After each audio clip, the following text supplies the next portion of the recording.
Kembali dalam berita wilayah, beralih ke negeri Cik Siti Wan Kembang. Isu pilihan raya DUN ke-15 menjadi fokus utama lintas langsung dari Kelantan. Langsung ke Kota Baru bersama rakan penyampai Muhammad Azidi Abdullah. Silakan Azidi. Baik, kekal keharmonian dan keamanan agar proses pilihan raya berjalan lancar. Ketua Polis Kelantan Datuk Muhammad Zaki Harun mengingatkan agar ketua mana-mana parti dan badan bukan kerajaan mengawasi ahli serta pengikut mereka. Tegas beliau, proses berkempen perlu dilaksanakan secara sihat, harmoni dan mematuhi undang-undang serta garis panduan ditetapkan. Menurut Datuk Muhammad Zaki, dalam satu kenyataan, polis sedang giat menjalankan risikan dan operasi susulan laporan beberapa perbuatan khianat terhadap kain rentang dan bendera parti. Polis tidak teragak-agak untuk menangkap mana-mana individu tidak bertanggungjawab melakukan perbuatan tersebut dan akan menyiasat di bawah Seksyen 427 Kanun Kesiasaan. Sejak 15 Julai, 2 laporan polis diterima membabitkan kejadian khianat terhadap kain rentang dan bendera parti di Tumpat dan Kuala Krai. Selain itu, pihak polis juga turut mengesan 4 lagi kejadian yang sama berlaku di Kota Baru. Dalam pada itu, orang ramai diberi amaran untuk tidak memuat naik sebarang hantaran yang menyentuh isu 3R di media sosial. Kira-kira 30% pengundi orang asli tidak keluar mengundi pada pilihan raya umum ke-15 PRU 15 lalu. Ia susulan masalah kemudahan pengangkutan untuk keluar dari kawasan pedalaman di Gua Musang. Timbalan Ketua UMNO Gua Musang, Muhammad Syahbudin Hashim berharap agensi terlibat dapat membantu masyarakat orang asli keluar mengundi pada PRU DUN ke-15 pada 12 Ogos ini. Saya begitu berharap semua masyarakat orang asli boleh keluar dengan dibantu oleh agensi-agensi yang terlibat untuk membawa keluar seramai mungkin pengundi untuk mereka mengundi.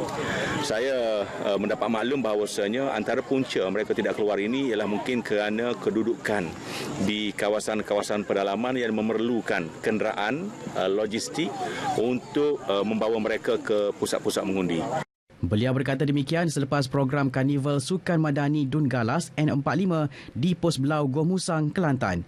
Muhammad Syahbudin berkata terdapat lebih 10,000 pengundi orang asli yang layak mengundi membabitkan 3 DUN iaitu Galas, Negiri dan Paluh. Kesedaran rakyat Kelantan dalam menderma darah masih lagi rendah berbanding negeri-negeri lain. Berdasarkan data Pusat Darah Negara PDN, hanya 1.7% atau 17 daripada 1,000 individu menderma darah di negeri ini. Pegawai Perhubungan Awam Unit Perubatan Transfusi Hospital Universiti Sains Malaysia USM Kubang Krian, Ida Haryati Ibrahim B berkata pihaknya sentiasa bekerjasama dengan pelbagai agensi kerajaan, swasta dan badan bukan kerajaan. Malah program derma darah giat dilaksanakan bagi memastikan bekalan darah mencukupi setiap masa. Kita perlu pastikan stok darah kita stabil. Kita tak nak berlaku keadaan yang kritikal. In case berlaku contohnya kes-kes yang pertumpahan darah, pesakit yang kemalangan, sudah tentunya memerlukan darah yang banyak. So kami ada cara-cara dia, ada plan dia. Jadi pastikan dalam jadual kita, dalam sebulan kita perlukan lebih kurang dalam 1,000 beg darah. Jadi dalam setahun kita boleh katakan dalam 12,000 beg darah. Beliau bercakap kepada pemberita selepas program khidmat komuniti HUSM di Kota Baru. Sebanyak 35 beg darah berjaya dikumpul melalui program tersebut. Mengulas lanjut, beliau berkata kempen derma darah dan usaha mencari penderma baharu yang layak terus digerakkan termasuk di sekolah, kolej dan universiti. Paparan itu mengakhiri bahan berita dari Kelantan. Kembali ke Angkasa Puri. Baik, terima kasih Azidi langsung dari Kelantan. Baik, saudara, kita ke perkembangan seterusnya. Setiap kali banjir, laluan cukai ke air putih di Kemaman dinaiki air. Kini pengguna jalan raya lega isu itu selesai apabila laluan dinaik taraf sebanyak 11.4 km. Menurut Menteri Kerja Raya Datuk Seri Alexander Nathalinggi, ia merupakan jalan tunggal 2 lorong melibatkan kos RM192.8 juta. Aras jalan raya dinaikkan kira-kira 2 meter tinggi sepanjang 3.1 km di lokasi kerap berlaku banjir. Projek dimulakan pada Mei 2017 dan siap sepenuhnya April lalu.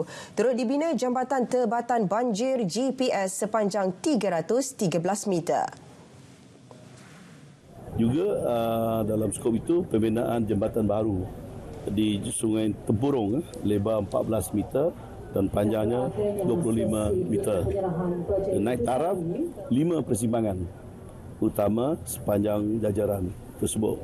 Dan juga termasuk pemasangan lampu jalan, lampu isyarat baru di persimpangan jalan di Pangkalan Binjai, dan juga menaik taraf lampu isyarat sedia ada di persimpangan T126 dan pemasangan lampu jalan jenis LED yang barulah di 5 persimpangan utama sepanjang jajaran. Ini dalam skop yang dalam 192.8 juta. Laluan berkenaan turut menjadi pilihan pengguna keluar dari LPT 2 Persimpangan Cukai untuk ke Bandar Cukai.